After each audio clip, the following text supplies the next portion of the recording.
Hey everyone. So every time we like, scroll, or post online, we're helping platforms make money. Caliandro and colleagues 2024 called this the platformized economy, a system where participation itself becomes profit. That is fine for adults, but what happens when kids' digital lives are treated the same way? Livingstone 2024 argues that children's best interest must come first. Yet in practice, commercial logic often wins. The UNCRC's Article 3 says children's best interest should be a primary consideration in all actions affecting them. But Livingstone warns that companies often use that phrase as a window dressing. For example, published a best interest of the child framework, yet continued to monetize teen attention. This exposes a deeper issue: power.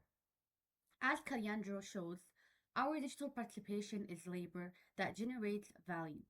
When that labor comes from minors, platforms profit from rights they don't uphold, especially Article 16, the right to privacy, and Article 31, the right to play without exploitation. So, best interest isn't just moral language, it's a political standard that challenges who get to decide what's good for kids, corporations, or society.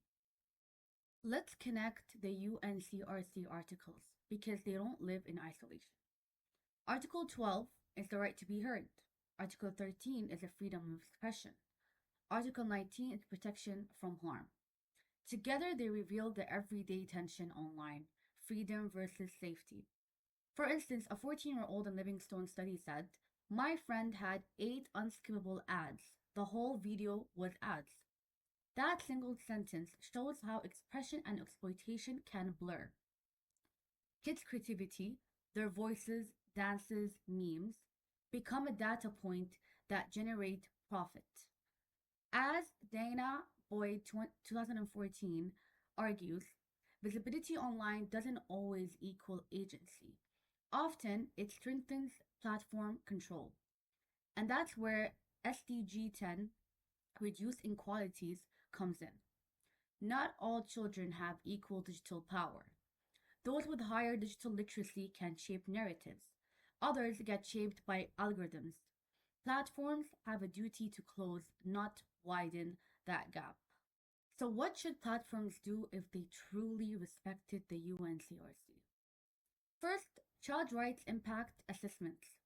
Livingstone 2024 say platforms must assess how each feature affects rights before launch, consulting youth, not just lawyers.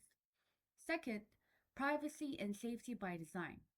Inspired by the UK's age appropriate design code, kids' accounts should default to private, limit data tracking, and switch off profiling.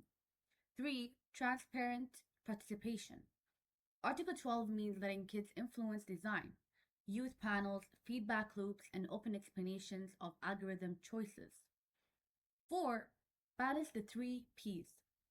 Protection without provision limits growth. Participation without protection breeds harm. The best interest standard is about balancing, not choosing. As the Five Rights Foundation argues, redesigning tech around child rights would transform children from passive consumers into active digital citizens. Caliandro helps us see the system, data as a profit. Livingstone helps us see the obligation, rights before revenue. And the UNCRC gives us the blueprint, interdependent rights that shape protection, provision, and participation together. If platforms act on those responsibilities, we get closer to the CDGS: less inequality, more transparency, and a digital world built for and with young people, not just on top of their clicks. Because children's best interests shouldn't be an afterthought of the algorithm. They should be its design principle.